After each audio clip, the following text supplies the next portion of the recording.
It is fitting that today is National DNA Day. We found the needle in the haystack, and it was right here in Sacramento. And with that, I would like to introduce our Sheriff, Scott Jones. Good afternoon. Before I talk a little bit about this case, I'd like to make just a couple preliminary comments. When I became sheriff in Sacramento in 2010, there were very few outstanding cases that drew the passion and the interest and the dogged determination to solve as the East Area Rapist. The sheriff that I took over from, Sheriff John McGinnis, who's here with us today, told me about the importance of it.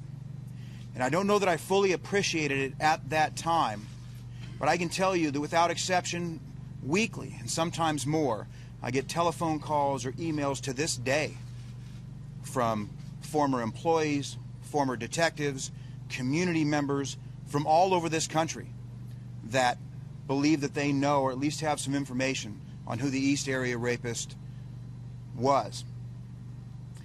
I committed then to do everything that I could to solve it and had a lot of conversations early on with District Attorney Schubert about how we could do it.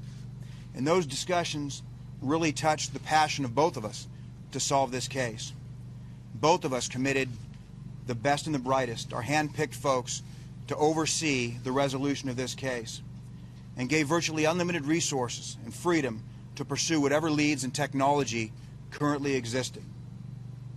So I can tell you that over the last few days, as information started to point towards this individual, we started some surveillance.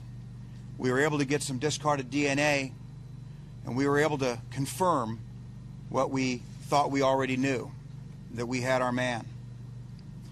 And yesterday afternoon, in a perfectly executed arrest, my detectives arrested James Joseph DeAngelo, 72 years old, living in Citrus Heights. I can tell you that although it was DNA ultimately that led us down the right road, there were a lot of places that road could have led. I don't want to... And they have their man. Police announcing it in on the West Coast in Sacramento, and Trace Gallagher following this from our West Coast News Hub. A 72-year-old former cop, is that right? That's exactly right, Shep. I mean, this really is the most prolific unsolved serial murder case in modern history. And now, as you heard the sheriff say right there, they have arrested 72-year-old James Joseph DeAngelo. He is a former police officer in Auburn, California, which is about 30 miles outside of Sacramento. And he was actually fired from his job as a police officer for stealing a can of dog repellent. You think about that. The Golden State Killer goes unnoticed for 50 years, and he gets fired as a police officer for stealing a can of dog repellent.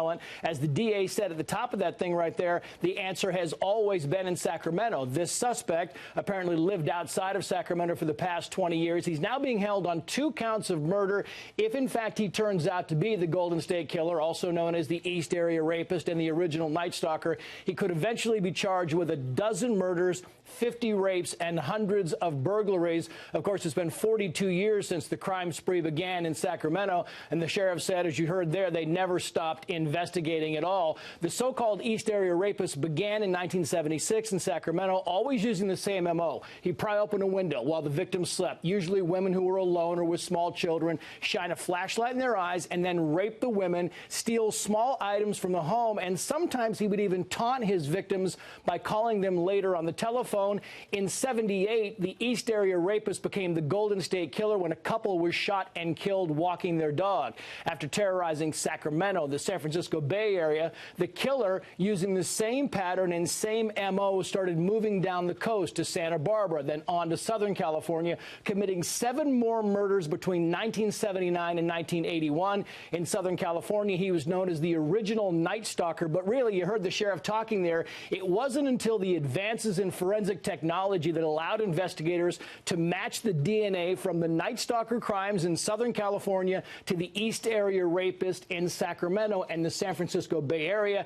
And for the past several years, the FBI and local police have been convinced that all 3 of these names have been the exact same man. And now you heard it there. They do believe they have the man who is all 3: Bay Area Rapist, Golden State Killer, and the original Night Stalker. He is 72-year-old Joseph James DeAngelo, a former police officer. We're still following this news conference, see if we can glean some more information about exactly what this man's background was and if he always lived in Sacramento, which, by the way, the DA said the answer has always been here in Sacramento.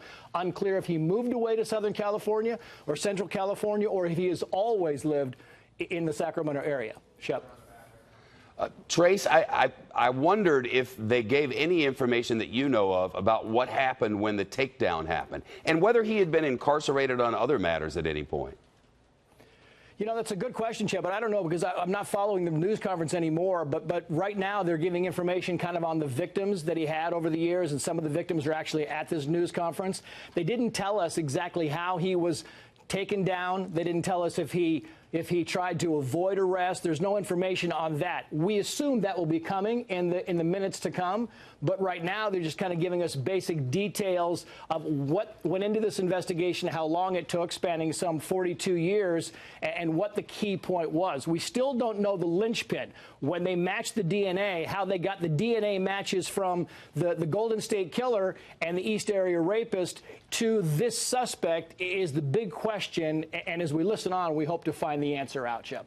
We'll be monitoring it from our West Coast News Hub and here in New York. Trace, thanks very much.